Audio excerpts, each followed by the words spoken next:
સુરતની ધરતી પર આજે સામાજિક ક્રાંતિનો વધુ એક શંખ ફૂંકાયો છે. શ્રી સૌરાષ્ટ્ર પટેલ સેવા સમાજ સુરત દ્વારા આયોજિત 67મા સમૂહ લગ્નોત્સવમાં આજે 71 નવયુગલો લગ્ન ગ્રંથિએ જોડાયા હતા.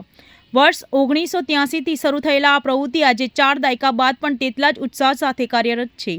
સમારોહની શરૂઆત ખૂબ જ અનોખી રીતે થઈ હતી. ગંગા સ્વરૂપ બહેનોના હસ્તે દીપ પ્રાગટ્ય અને ત્યારબાદ ઉપસ્થિત 15,000 લોકોએ એક સાથે રાષ્ટ્રગીતનું ગાન કરીને રાષ્ટ્રીય ચેતનાનો પરિચય અપાયો હતો. આ પ્રસંગે 101 ગંગા સ્વરૂપ બહેનોને ખુશી સ્વરૂપે આર્થિક સહાય પણ અર્પણ કરવામાં આવી હતી. શહેરના પ્રથમ નાગરિક અને મેયર દક્ષેશ માવાણીએ આ પ્રસંગે યુવા પેઢીને નો ડ્રગ્સ અને સાયબર ક્રાઇમથી બચવા માટે પ્રતિજ્ઞા લેવડાવી હતી. લગ્નના મંડપે માત્ર મંગલ ફેરા જ નહીં પણ રક્તદાનની ગંગા પણ વહી હતી, જેમાં 200 યુનિટ રક્ત એકત્ર કરવામાં આવ્યું હતું. સમારોહમાં માનવતા દર્શન પણ થયા હતા. ખેડૂતોને આર્થિક મદદ કરનાર ભામાશાઓ દિનેશભાઈ કુંભાણી, ડોક્ટર સંજયભાઈ મુજપરા અને બાબુભાઈ જીરાવાલાનું સમાજ ગૌરવ એવોર્ડથી સન્માનિત કરવામાં આવ્યું હતું. 2000 જેટલા સ્વયંસેવકોની મહેનત અને શિસ્તબદ્ધ વ્યવસ્થાને કારણે આ ભવ્ય પ્રસંગ સુરત માટે એક આદર્શ ઉદાહરણ સાબિત થયું હતું.